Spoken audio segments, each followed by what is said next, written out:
ने किसी की नहीं चलती। जैसा समय आया है उसको देखते हुए चलो, और जो काल का मुकाबला करने लग जाता है वह भगवान का ध्यान नहीं कर सकता। इसलिए भाई काल को तो अपने ढंग से चलने दो और तुम अपने ढंग से चलो।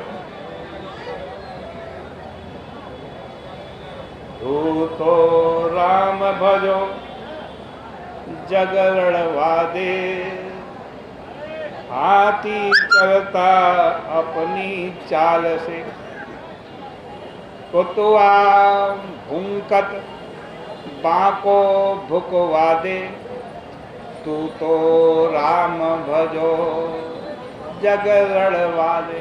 दुनिया में कुछ होता रहे, आप भगवान का भजन करो, परमात्मा का भजन करो। श्री कृष्ण को देखो, साक्षात नारायण, उनको शिव जी नारद जी पहचानते। युधिष्ठिर, भीष्म जी कह रहे युधिष्ठिर से, इन श्री कृष्ण को तुम अपना ममेरा भाई समझते हो,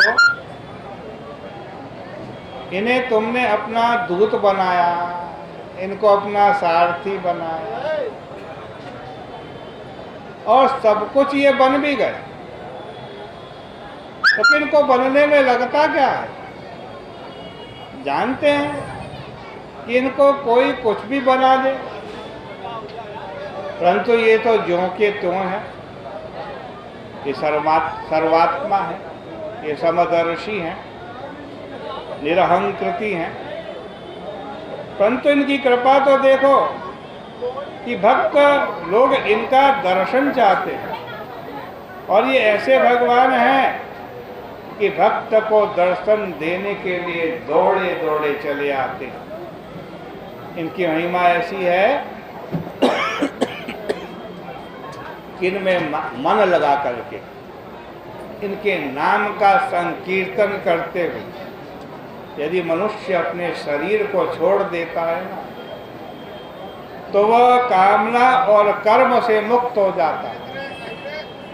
भीष्म पिता ने श्री कृष्ण को संबोधित करते हुए कहा कि भगवान, सभी श्रद्धालु ध्यान दें, तुमने अपने भक्त से बड़ी प्रतीक्षा करवाई। भागलपुर के रहने वाले हैं, हर की बड़ी सूचना के उपस्थित पहुंचे। वैदिक मंत्रों में आता है, आपकी प्रतीक्षा कर रही है, लाभपुर और फूलवती आशा प्रतीक्षे संगतम। हर की बड़ी सूचना के उपस्थित पहुंचे, विपल आपकी प्रतीक्षा कर रही है। आशा और प्रतीक्षा दो चीज है, एक आशा और दूसरी प्रतीक्षा। इन दोनों का साथ है।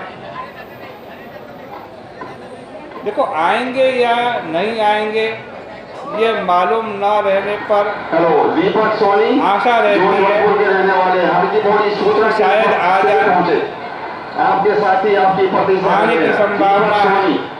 जोधपुर के रहने वाले, लेकिन जब आने की बात बिल्कुल पक्की रहती है कि वो आएंगे ही, तब आशा नहीं रहती, तब प्रतीक्षा रहती।